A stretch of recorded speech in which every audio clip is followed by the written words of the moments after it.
2012, if memory serves, I remember the survey that came out had then candidate Akufo-Addo winning those 2 elections, but it didn't turn out that way because the NDC won the 2. However, in 2016, they called it right, and they felt, based on the responses they got, based on their own analysis from their interviews with people, that candidate Akufo-Addo was going to win, and it happened. And so they've done the same ahead of this year's election, which is in about 10-11 days. So they won't get it right all the time, but what is constant all through is that, 1, they like to put out these pre-election polls. 2, they seek the opinions of some people of a small sample size, which they believe is fairly representative of what the national picture is, and then they go ahead and distill their answers from those responses, and then give a projection and see whether that will play out. I mean, let's not forget, if you do a survey and you come out with a response, it may not be a completely foolproof answer. It's just Kojo is the science person. It's a hypothesis, I'm assuming, a very intelligent guess of what is likely to happen, or a very intelligent summary of what is on the ground. So, like I always say, polls have their place. They give you some information. Do they cover everything? Not necessarily, but they give you something to think about, something to chew on, and it gives you an idea of possibly how a certain group of people feel about something or a candidate or whatever, and then maybe it can inform the decisions of the 2 major parties in the larger context of campaigning, messaging, what to do, what not to do, as they think of how to win votes on December 7th. So what you were saying, particular sample size was considered in this survey? Yes, about 12,000. About 12,000. And then what kind of people are these? Is it random, or do we know where they? No, unfortunately, didn't state. But what we can say is that all the people who were interviewed in this survey all happen to be voters. They're either going to be first-time voters or second-time voters. What is sure is that they are voters. At least some people who responded have voted once before. Maybe their first election was 2016. Others have voted further back, 2012. Others have gone further back down the line when we talk of election and voting history. So at least people who know what it means to vote, people who would consider a number of things, and people who have the psychology of knowing the things that matter to them as they go into the ballot booth to vote on election day. Okay, and what are some of the things they looked at, not the segments, but in terms of the questions they were asking, the things they were looking out for and all that, because we'll come into the particular blocks they have. So essentially they broadly looked at people who had a certain attachment to political parties, people who were politically aware, to put it that way. Those are the people they looked at. They asked those questions. They asked people who had voted before. They asked what informed their choices in the last election, which was election 2016. They asked them what will determine their choices in this year's election. They asked them of their thoughts of the manifestos, especially this year's manifesto, and they asked them what they made of the manifestos from 4 years ago. Were the targets attainable? Were they attained? Were they met? Looking ahead, in terms of this election, they asked, what did they make of the promises? Are they attainable? Are they achievable? Are they realistic? Can it happen? Do they believe in those things? And they also asked about parliamentary elections.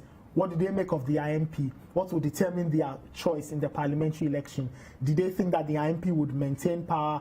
What did they make of the opposition MP? Those kinds of questions. So broadly, they looked at election-related matters, themes, areas, MPs, presidential elections, manifestos, several topical areas, the economy, COVID, banking infrastructure, or banking restructuring, and all these other things that seem to have come up in the conversations around elections between last 4 years or for some time now. So those are the broad areas they wanted to look at.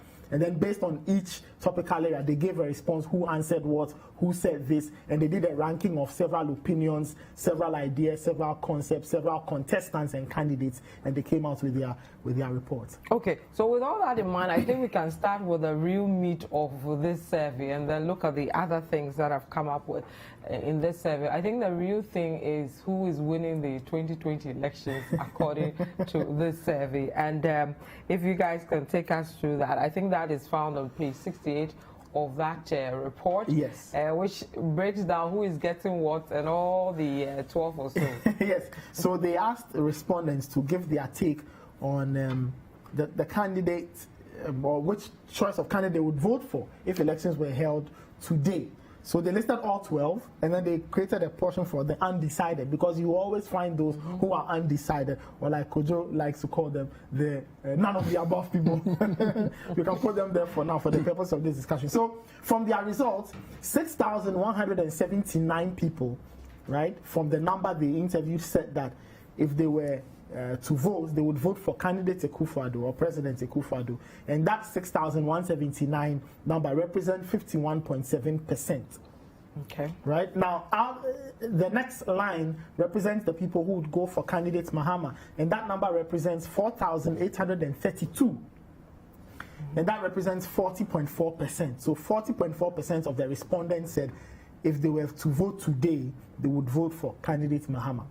Now, it is the person in third place, right? Maybe let's say undecided is third per the numbers. So we'll go with undecided being third. Undecided was 4.7%, representing 561. So meaning that as of today, November 26th, with the elections being on the 7th of January or 7th of December, sorry, some people do not know who they are going to vote for.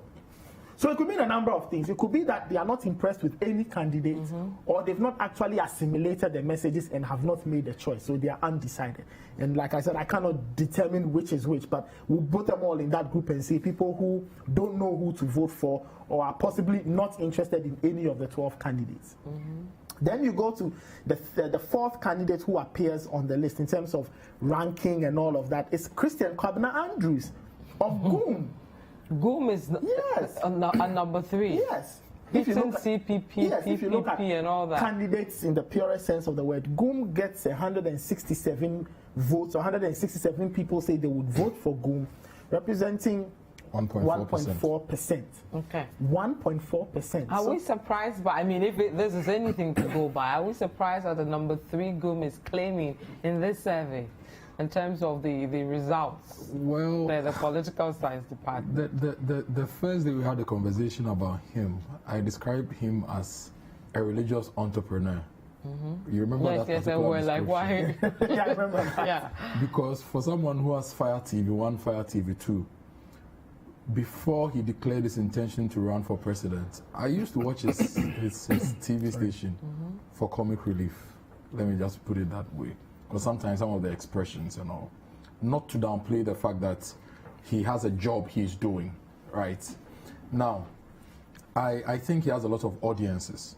If you look at his 2 TV stations, people interested in those things, and people who watch him, I believe, watch him with faith, and faith makes you end up being a fanatic of a person, a being, or a thought, or a belief, right? That's number 1. Number 2, the few places I've traveled to around, especially in the eastern region, the last time I was telling you that if you go to the Kojo Lorry Park, he's got a big office there, right? So he seemed to have campaigned in some areas very well, and also I saw his truck in OEB. I've seen it about 3-4 times. Okay. Oh, it's also been through here. Yeah. I think aside NDC MPP, I may be wrong, GOOM is about the other entity that I've seen actively campaigning in some of the spaces I've been is not to. doing badly. I've seen 2 billboards of Bridget, right? That's what I've seen so far in all my travels, and I can say that within the Greater Accra metropolitan area, since the 12 candidates were announced, I've been to every corner of the Greater Accra metropolitan area, right? So I'll just use Greater Accra as my geographical area for my comments. And I've not seen the others as much. I've also been to the eastern region quite a lot, and also the central region at least 2 or 3 occasions. And if you're driving between here and Cape Coast, at least you see all these towns dotted along. And if the other parties are doing something, you'll see it. As you're approaching the town, the campaign ads and all those things, you feel them. So I think GOOM has invested a bit more into his image and his reach when it comes to reaching people. When he launched his intention to be a candidate, he had an event in Sudro where Prophet Kum Chacha and all these people were there. And I watched the thing on Fire TV, and it was a huge event. like a very huge So event. his following is from where? Religious following or more than religious I following? think primarily he's taking people from his religious, because his actual entrepreneurial name is Osofo Abosom, right? Okay. And what he's been doing over the years is to go to shrines and places that they believe harbor gods, okay? Lesser gods, evil spirits, witches, wizards, whatever, and cast out the evil spirits. So that is how he's been known for a very long time, since I discovered him at least. So he's also So he's a kind of a witch hunter or something of a sort. You see how Jesus saw the people possessed by demons, and he took the demons into the pigs, and the pigs went to. Yes, he's exorcising. So he's an exorcist? I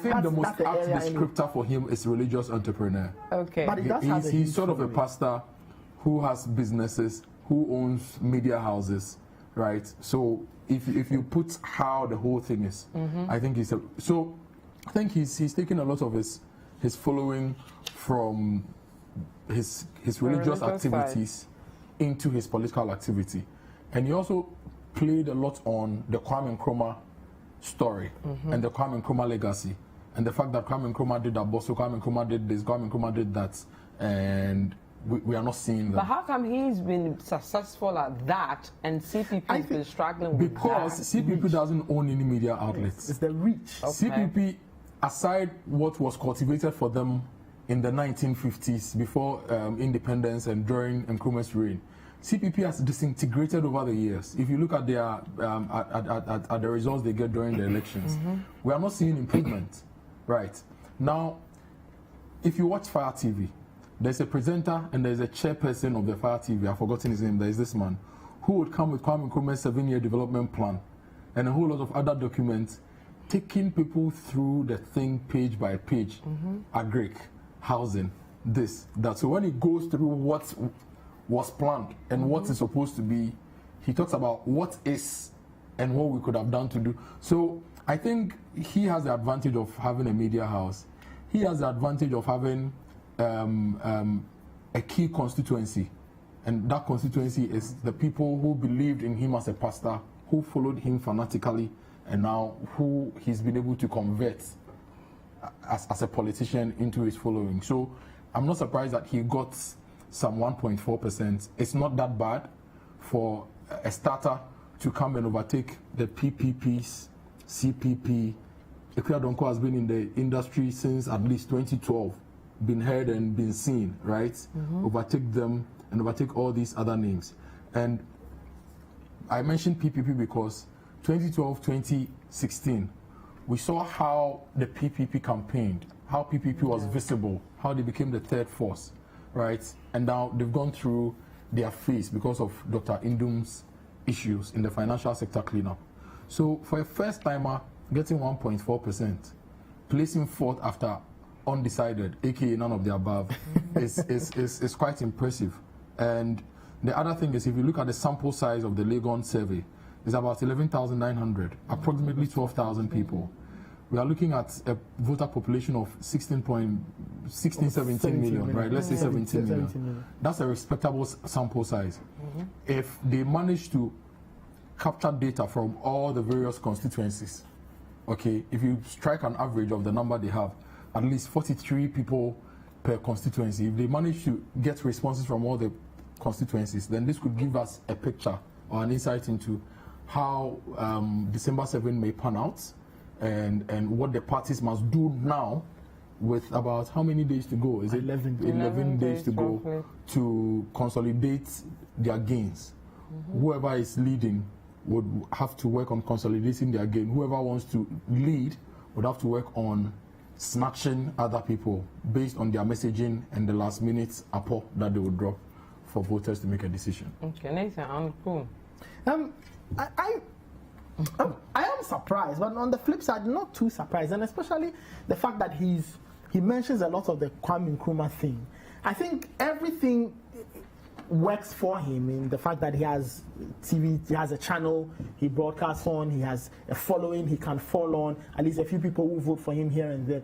But I think the trick really is that Kwame Nkrumah bit. I think that the Kwame Nkrumah bit is the ultimate one that ties everything, because if you have a media house and you have all these people who follow you and you are preaching this message of, look, Ghana could have been better, Ghana could have been better, the talk of the development plan. And let's not forget, the other thing he would usually do on his network would be, for example, have cameras go around the various things that Kwame Nkrumah sets up and broadcast their states now and show to his viewers the conditions in which these factories or companies or whatever are now, and the fact that they have been left to rot. And some of those things tend to strike a lot of, they strike a good chord with viewers and with Ghanaians generally when they see that, oh, we started this and then it's kind of died out, and look at the state of this warehouse or factory that, you know, we could have been using today. It kind of wakes up a lot of those emotions. And I think when you put that all together, it's giving him a good reach. And people talk about the fact that he's been all over the country. Some people say they've seen him in Brekum, Doma, wherever. So he's somebody who has a very interesting message. He has a good following. He has the tools to spread his reach. And I think that's what he has over a lot of these other parties, the reach. The fact that he has a media channel, a TV station, it gives him access to people. And somehow you have a lot more people, or a good number of people, listening to him and wanting to give him their vote. I mean, it's interesting how popular he's become. I mean, I was in the Central Region a few days back, and he tends to be, and the survey is quite interesting, because when you ask people who say they are not interested in the NDC or the MPP, the person they mention is him.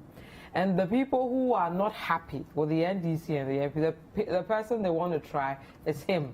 The people who are tired of the big parties, the person they want to mention is him.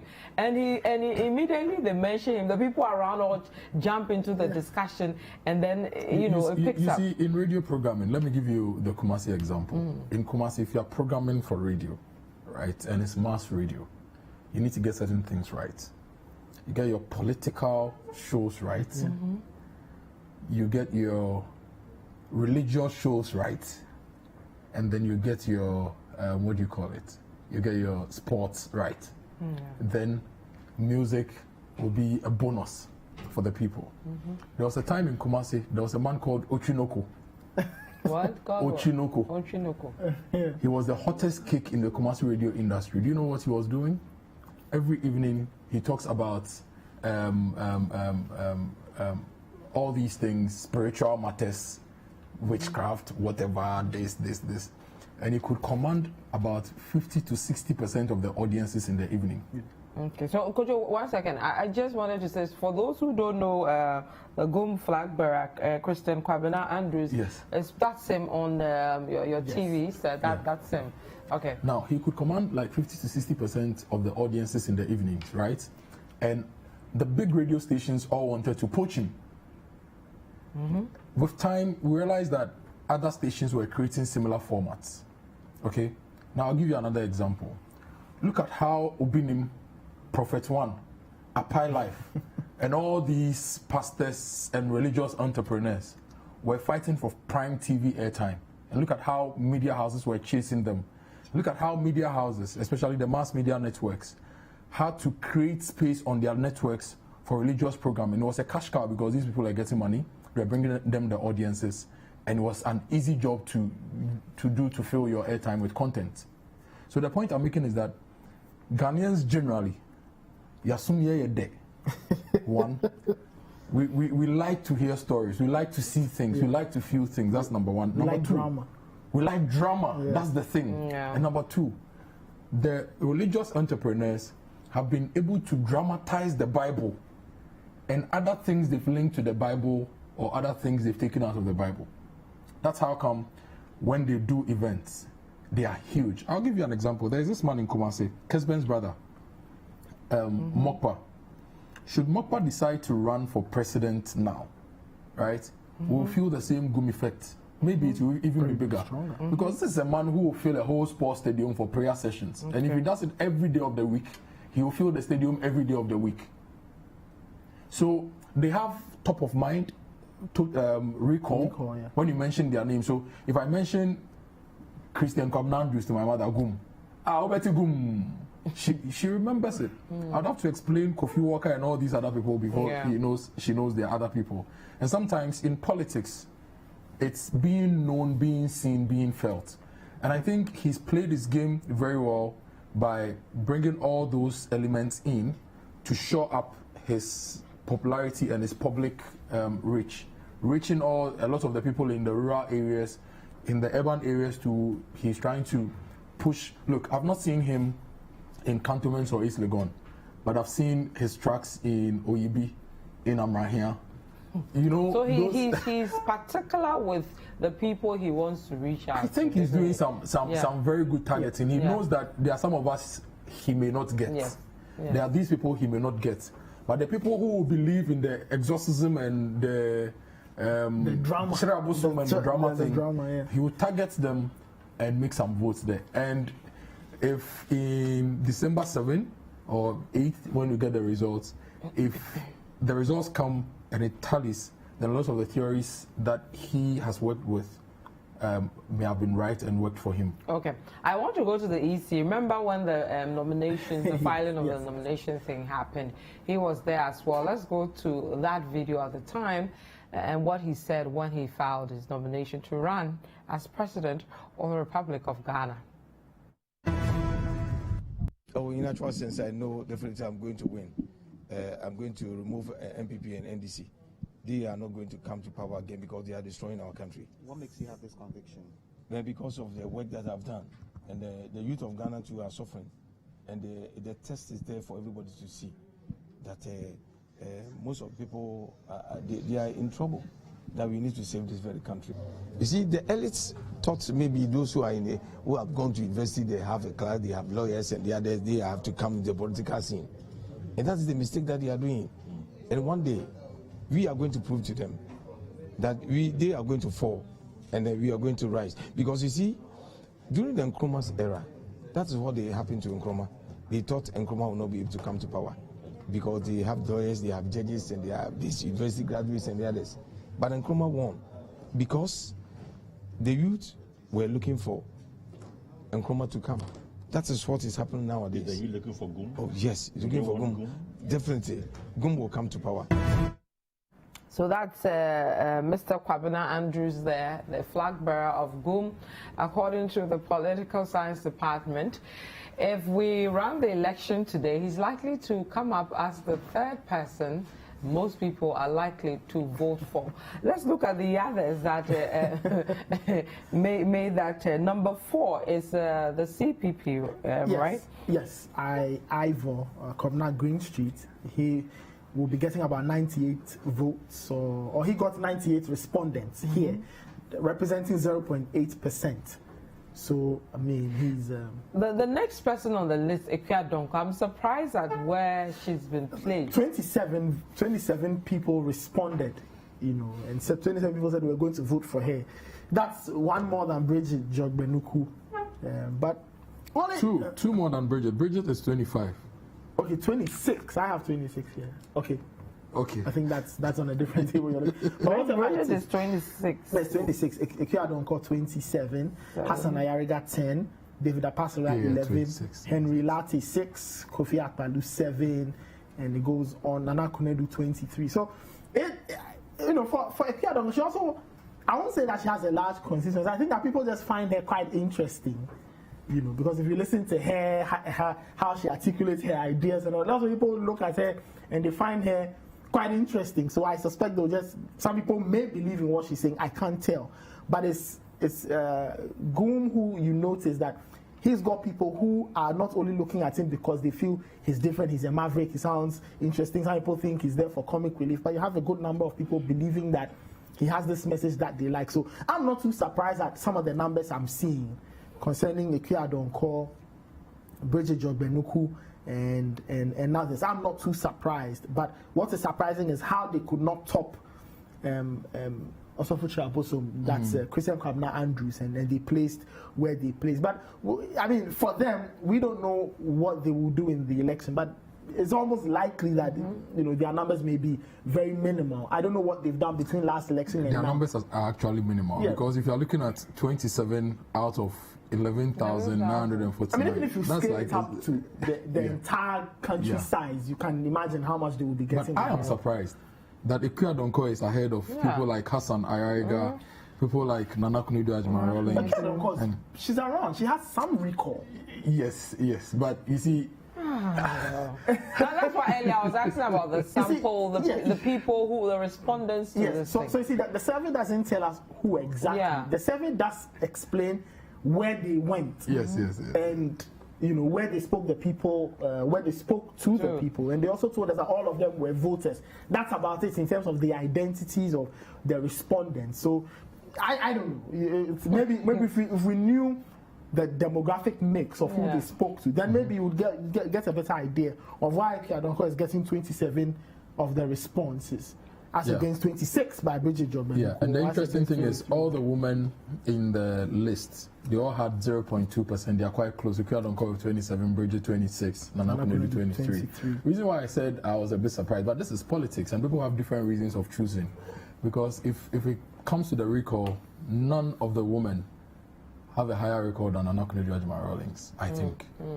Yet she placed third among the women. Even though we have a lot of new voters who may not have experienced Nana Akufo-Addo properly as a first lady and the leader of the 31st December Women's Movement. A good chunk of the voter population are people who experienced her.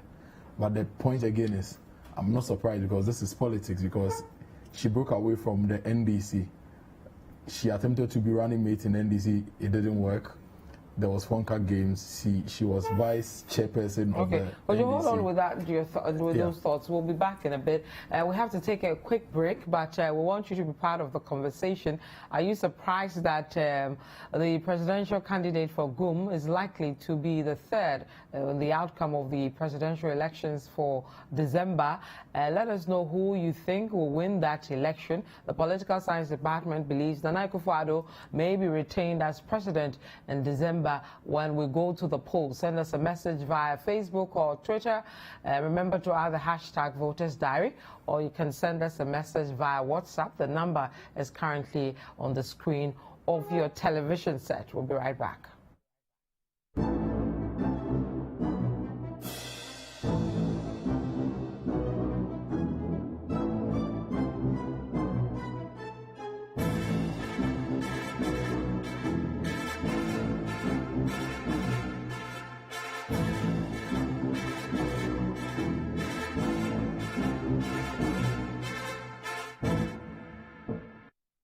It is Christmas. What do you want for Christmas? A new car, a vacation, or expand your business? Make your wish and have it come true in the 100 days of Christmas with a Republic Bank Christmas loan. The Republic Christmas loan is quick, easy, and so affordable with super fast turnaround time. Coming to any of our branches nationwide. Call or WhatsApp 055-654-3212 or apply online via republicghana.com. Remember, wear your nose mask, stay safe. Republic Bank, we are the one for you.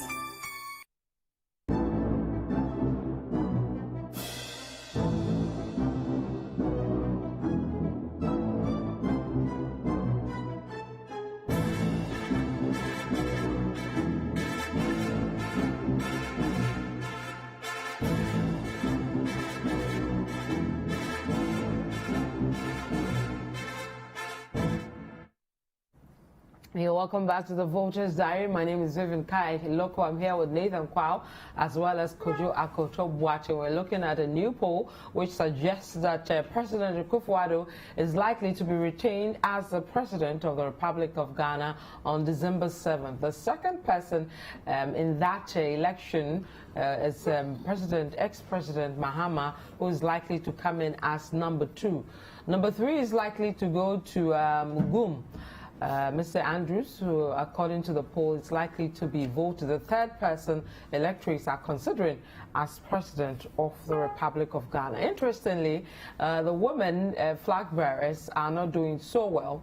The lead person in that ranking is Akufo-Addo, who is leading the women, followed by Bridget of the PPP. And then, surprisingly, Nana Akufo-Addo Rawlings comes third among the women in terms of the people you are likely to vote as President of the Republic of Ghana. Kojo was just looking at that instance. I was telling you earlier that I think Nana Kodedu, the generation that know her or grew up with her, have moved on, and the new generation, which is the younger folks who are more in your voter population size, are not really. They don't really know her, do they? Yeah. Or the other thing. She broke away from the NDC. Some people in the MPP held her, hey, say NDC, go bow. And then she formed NDP. And people in the NDC, so even though she may have some recall, some attention, still the MPP people will do their MPP business, and the NDC people will do their NDC business. Yeah. And without, aside the political clout she brings in, former First Lady, former Vice Chairperson, former flag bearer aspirant of the NDC, she's not brought any other peripheral thing to the game, and I think that may also be one of the reasons. But it's also important to mention that this survey was done in 100 constituencies, out of the 275 constituencies. And if you look at the sampled constituencies, it's a mix. So there are NDC strongholds, NPP strongholds, there are skirt and blouse constituencies, there are swing constituencies. So it's a good mix of constituencies. It may not be the 275 constituencies, but 100 out of 275 from all the regions gives us a good indication. What I would really have loved would be if this thing had covered all the constituencies for us to get insights from all the constituencies. It would have enabled us to have a higher confidence ratio for this particular survey, which will give us better insights. But this is a good job that Labour has done. Let me take a lot of messages coming, and most of them supporting the GUM thing. So this GUM matter, we have to look at it very well. Now, Sabek in Kaswa, he says, please, the percentage for GUM will even go higher come December. He feels what we have. Then James from Chelsea, he says, how can Emmanuel from Takrady says, the messages are coming fast, so I'm losing the guys. If I should match the MPP and the NDC boot for boot with GUM, as far as policy is concerned, I'll surely vote for GUM without thinking twice. This is Emmanuel from Takrady saying this. Now, this one says GUM is in the third position because the other smaller parties are simply not serious. This is IB from Bupe. This one says, hello, please, did the research talk about the event of November 12 and the resignation of the special prosecutor? I believe they are going to get it wrong this year, though. And also, I believe most people are afraid to say they would vote for NDC because of the victimization as NDC members. Thank you. Now, this one says, good afternoon. God bless you for the good job you're doing. GUM all the way. This is Abraham from Teshurai. This one says, good afternoon, Vivian. I'm not surprised GUM is placed third. Just watch Fire TV and you appreciate that. Okay. This one says, I'm not so surprised to hear GUM as the third party force in this election. So far, this government has demonstrated good leadership and deserves another term to lead this country. Okay. Akwaba Vivian and Voters Diary team, thank you. Please, did the survey say anything about a runoff on 28 December 2020? This is Niayi from Kaneshi Nino. And we're hoping there will not be any runoff. We want to celebrate Christmas in peace. Stop saying runoff. This one from Ketokrachi says, Vivian, the Political Science Department had it right in 2016, and it's happening again this year, inshallah. Okay. Hi, Vivian. I like Voters Diary. Last week, you guys were in Damango as one of the hottest seats. Wish to see you come December 7th, as promised. I will see if my boss will allow me to come to Damango on December 7th. You're going to promise now. You're saying you will see. I don't work for myself. But when you were promising, did you come? Okay, let me take a few more, then I'll come back to you guys. Political promise. So just stop worrying. This one says, oh, hashtag voters diary. I waited for so long to see you in my very own constituency, which is Tamale Central, but I'm yet to see you in the constituency, Ibrahim. Ibrahim, we'll be going to Tamale Central one of these days before the election, so you definitely see us. This one says, please, the percentage of GUM will go higher again. This one, again, I don't know why people think it will go higher. Hello, Vivian. My regards to Nathan and Kojo. This is Quao. He says, I'm not surprised that the survey suggests an Addo showboy will be retained because it's very evidential and he's in the good of the good works he's done. And then you go on and on. This one says, I'm not surprised GUM is placed third. And then it goes on and on. So a lot of people believe GUM should be third. And then let's Fire for Fire TV. I need to watch Fire it. TV. Fire TV. Because when we are done, you have to connect my TV. I want to see what's going on there. Exciting times on Fire TV. So there he talks about what he wants to do. Now you won't see the troublesome. Now you see the Mr. President troublesome.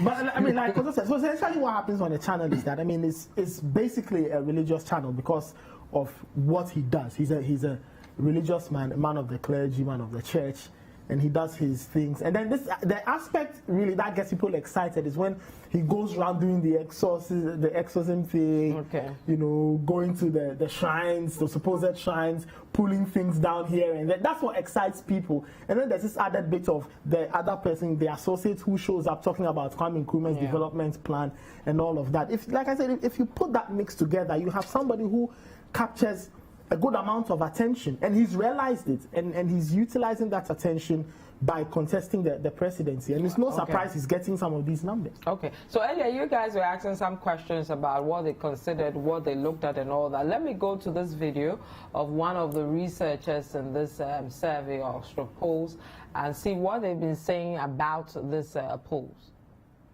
Then the last and perhaps the most important question, which was the second day you vote for 59 and the list was also there. Akufo-Addo 51.7, Mahama 4.4, Boom 1.4. So 51.7 for MPP and Akufo-Addo, 40.4 for NDC and Mahama, and the rest 1.4, 0.8, 0.2, 0.1, 1.2 somewhere. And for independent, 0.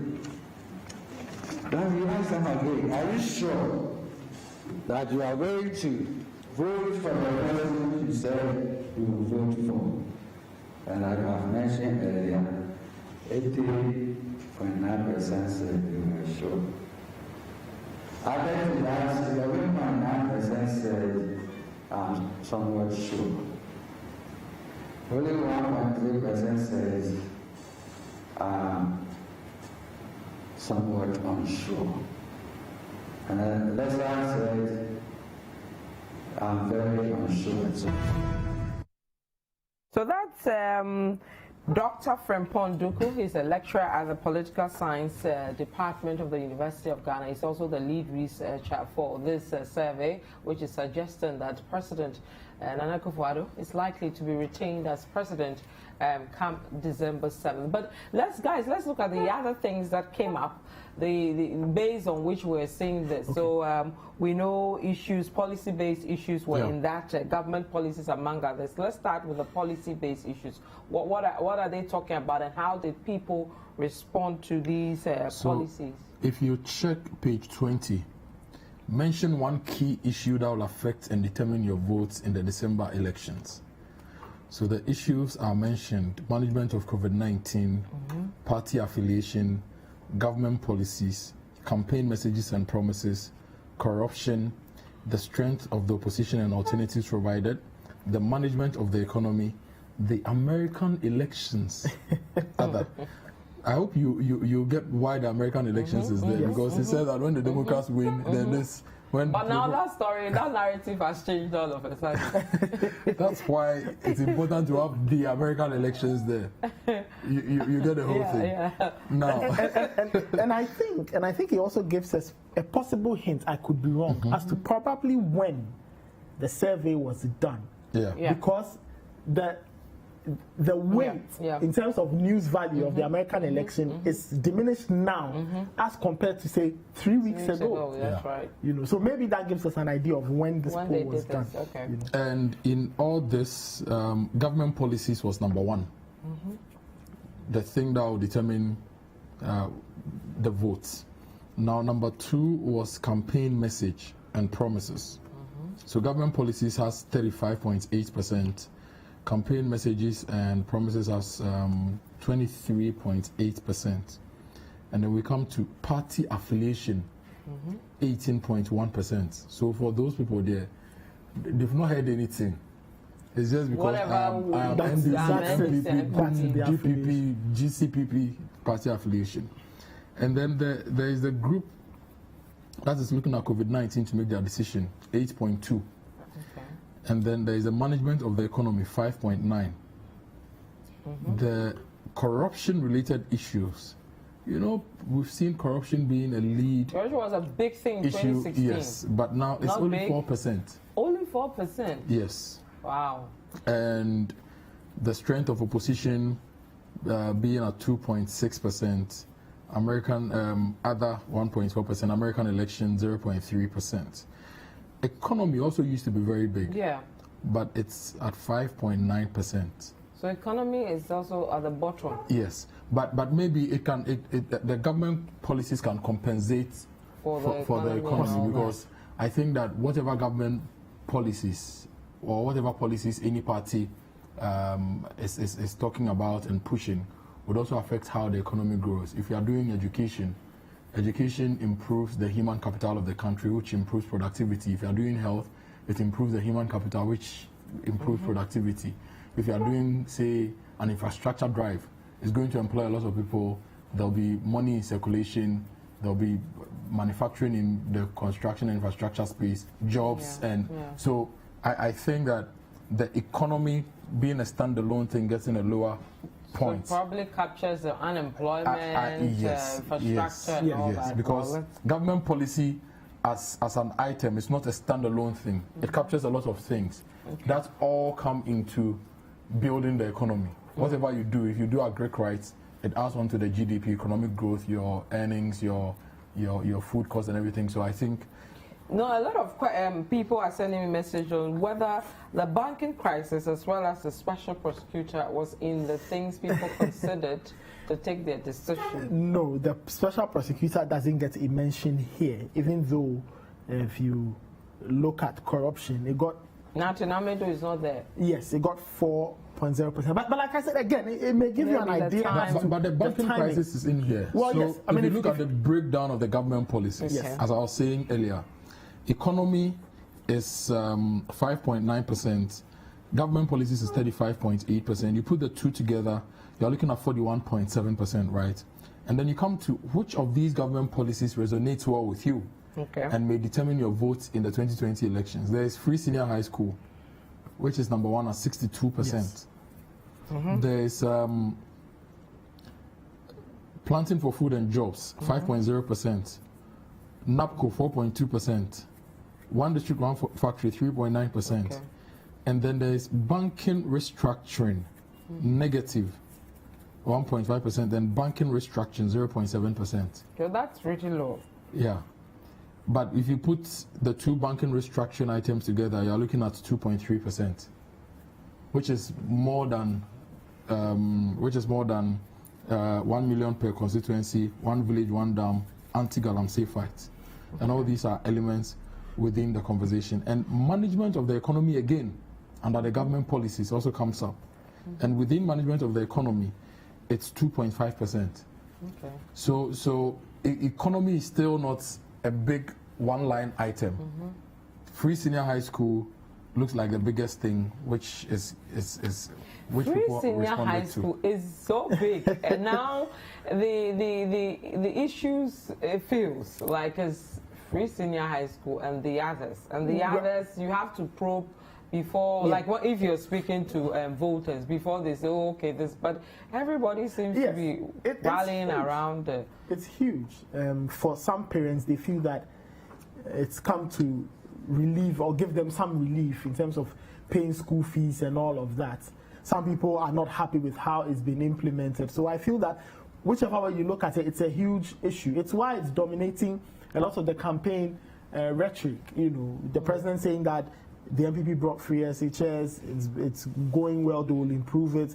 Kande Mahama is saying that they piloted it under, you know, in his time and all of that, they will abolish double track. So free SHS with all the things that come with that is also generating some good conversation. However, there's one item that I find interesting on this page where it says no important initiative. No important initiative. Yes, it has 17.4%. No important. Now that was the answer to which of these government policies resonates well with you and may determine your vote in the 2020 election. And 17% said no important initiative. Wow, that's serious. That is serious. So it could mean a number of things. Either they are not feeling the effects of the initiatives, or they just don't care, or there's no interest in that initiative. Possibly the person may not have a child in secondary school. Even if they are in secondary school, maybe their child has completed, right? Or it could be that they are not feeling the effects of one district, one factor. Or it could just be that they don't believe in any government policy. They may have lost interest in government and governance, and they feel that they are in their own little corner doing their own thing. They'll pay their taxes because they can't avoid paying one form of tax or the other anyway. But they'll live their lives and not depend on the state and not hope that that day will come where they'll have to go and ask the state for something to be done for them. But I feel that's a very interesting thing that should strike people, that nobody thinks that, 17.4%, which is 2,075 people, don't see any of these initiatives as being important enough for them to determine which way they vote in an election. I think what I've also noticed from speaking to voters around is people are looking for initiatives that will get them to make money. Yes. That will help them improve their businesses. So if I'm running whatever business, let's say I sell shirts, I'm looking for a policy that will improve the buying of my shirts. I could take a loan easily, put in some more capital and all that. So, I mean, the one district, one factory is great for me, but I may not be wanting, or already I have a manufacturing base, the one down, one whatever, the free SHS, perhaps I don't have kids or my kids are old enough. So what's in there for me? So nothing important from the policies. That's something we're also seeing a lot from when you speak to people. But let me take some more messages before Kojo you come in. The GUM thing is appears to be making. Oh, you've taken us back. Yeah, because there's a lot of GUM messages. This one says, Ghanaians, let's bring GUM to power for the good of the country. This is George from Second D. This one says somebody from Takrady sent a message saying that, and now there's George. So George from Second D and an earlier texter another from Takrady. Okay. And the GUM thing, the GUM love is spread across. It's not just, Ashanti, it's all over. GUM is, that was a GUM. Okay, let me not try this. Alfred from Upper West, he says the two big political parties have been joking with Ghanaians, and it's time we surprise them by voting for a different political party like GUM. This one says, if the NDC and MPP have something good for us, it would have reflected before the election for more, GUM number 3 all the way. This one says. This one from Mankesim, he says, I believe GUM will become the third in the December election. And then this one says, I think we should try somebody different and vote for GUM. Then let me take this final one. Okay, this one is just, okay. So basically all of them saying GUM will be number 3 and they would vote for the GUM. So the GUM love is very high. Okay, we have to wrap up, but let's quickly go through the parliamentary one before we go. There's also something they have on the parliamentary elections. If we can quickly go through what they are saying about the parliament. Of course, to say that there's also this survey is on our website. So for those who really want to go through, we won't be able to exhaust everything. There's a part on election management. There's a part on security. People have responded to the vigilante matter. People have responded whether they feel safe to go and vote. And also there's a part on whether the Electoral Commission will do a good job and whether they'll be free and fair. All those things are in there. So you can go to our website now. The full survey is there. But what are they saying about the parliamentary issues? Well, they started off by asking respondents what kind of rating they would give to their MPs. Now, out of the 11,949 respondents, about 62% gave their MPs, or 60.2% rated their MPs positively, and those ratings are of different levels. Okay. So 14.9% said their MPs were excellent, 21% said their MPs were very good, 24.3% said their MPs were good. Now 29.7% of the respondents rated their MPs negatively. So out of that, 20.6% said their MPs were bad, and 9.1% said their MPs were very bad. Okay. Right? And 10.2% could not give a basis for judgment. So they also didn't know what to say. Do they give reasons why the MPs are bad? No. Why they feel the MPs are not doing a good job? No. But I suspect, of course, it will come with not seeing enough development locally. Because, again, yesterday I remember we went around some places in Greater Accra, Ningo Pampram, Sege and Co. And a lot of the things people complained of were local problems.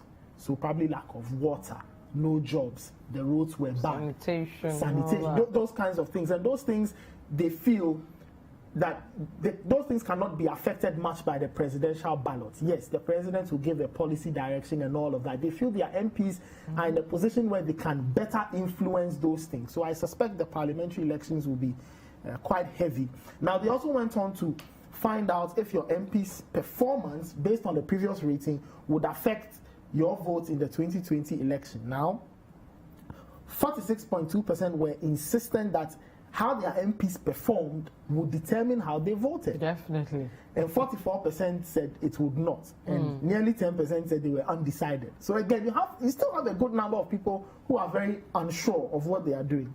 Again, they talked about incumbency, and they asked, and the question was that which party is the incumbent holder of the seat? Now, 62.4% of the respondents indicated that the incumbent MPs were MPP MPs, and the other 37.6% were NDC MPs. Then they went on to find out whether the incumbent would win or lose. 52.6% felt the incumbent would retain the seat, right? So either the incumbent MP or the party's candidate would retain the seat. At the same time, a significant 47.6% felt the incumbent party would lose the seat. So that's also something the parties need to think about. If 47 or almost 48% of your respondents feel that the incumbent will lose, then you need to be very, very careful going into the election. Okay, so the election is heated up and the campaign is very interesting. To wrap up, I'm going to play you two videos from the two main political parties, from, of course, Akufo-Addo and then, of course, ex-President Mahama, and then we'll wrap up.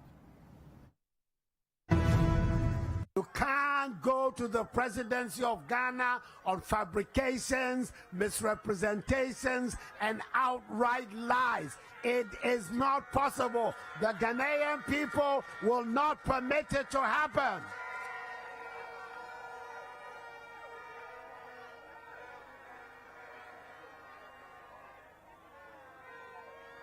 Or say, and send you a refugee there. I don't think I'm man. I want to make the all cano. I made them who race. She said, "Mo kesiye, yo jidie kesiye. We trade yam po nyakupo mo." Said the 7th of December, Ghana for Betsy Mahama said, "One in the referee, one the card your baye no pepe, and send him to another ignominious defeat on the 7th of December." Before the election, all kinds of sweet talk Ghana yaye mobododo. Yaye mobododo. Yet is ikaso ekonomy. I mean, you remember all that. You remember that one? It's a moment me kwa na me ba. Messi said no must never ya you might be bad.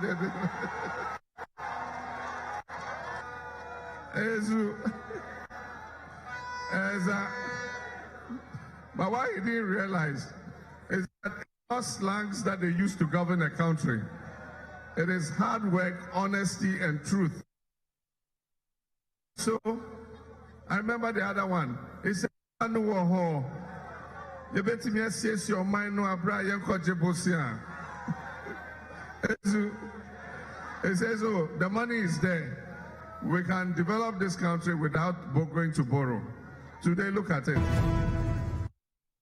So indeed, it's the Election Bureau, and keep your dial here on City 97.3 as well as City TV for the elections. We'll bring you all you need to know. Kojo watching head of research here. Thank you so much, Nathan Quao. No. Head of new media. Head of new media. It used to be research. Yes. Head of new media, Kojo watching. Thank you so much. Nathan Quao, head of research. Thank you so much. And thank you too so much for joining us. Let's see you again tomorrow. My name is Vivian Kai Lokko. Goodbye.